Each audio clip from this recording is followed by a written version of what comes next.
In the parable, Jesus depicts the kingdom of heaven through the metaphor of a fishing net cast into the sea. Just as the net gathers fish of every kind, good and bad alike, so too will the kingdom gather people from all walks of life. However, when the net is full, the fishermen sort the fish, keeping the good and throwing away the bad. Similarly, on the final day, God will separate the righteous from the wicked.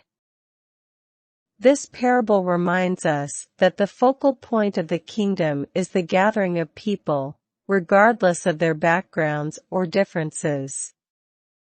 It teaches us not to exclude or judge others prematurely, but rather to embrace diversity, as we are all part of God's creation.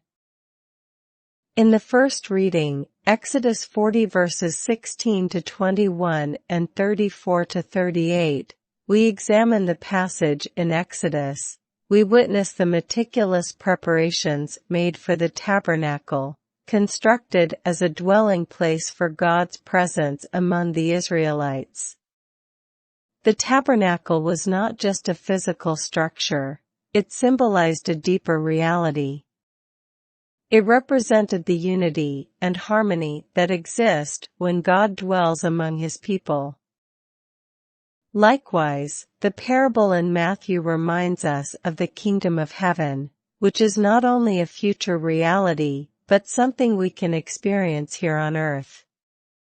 Just as the tabernacle required careful attention and preparation, so too should we prepare our hearts, minds, and souls for the presence of God.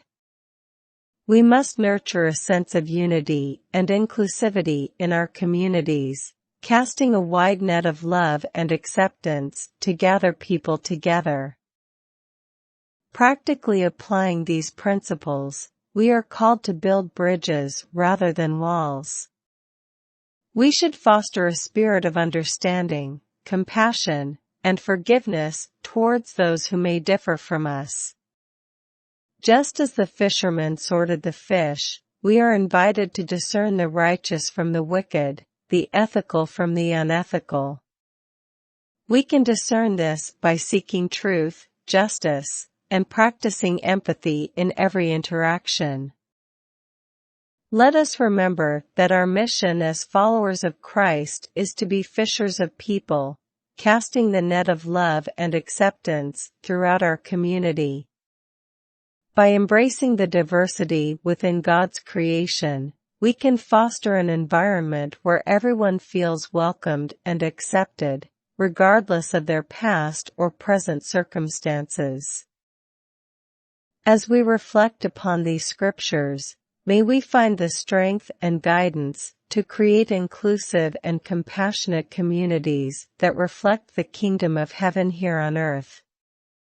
Let our actions speak louder than words as we strive to be instruments of God's love and channels of His grace.